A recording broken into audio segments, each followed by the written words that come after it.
विद्या नाही, ज्ञान नाही विद्या नाही ते घेण्याची गोडी नाही, बुद्धी असून चालत नाही तयास मानव म्हणावे का, तयास मानव म्हणावे का. हो मी सावित्री, सावित्री ज्योतिबा फुले. मी 9 वर्षाची होते तेव्हा माझा विवाह ज्योतिबा फुले यांच्याशी झाला.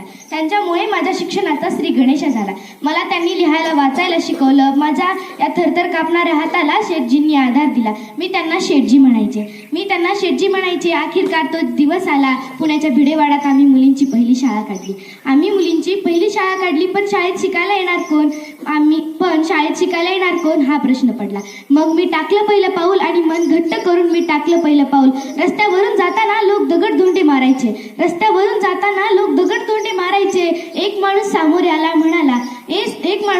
आला आणि म्हणाला, ए बाई मागं व्हायचं नाहीतर आभरू गमावशील.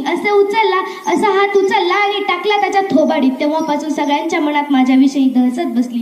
सगळं काही सहन केलं पण आनंद होता आयाबाया शिकला याचा. जय सावित्री.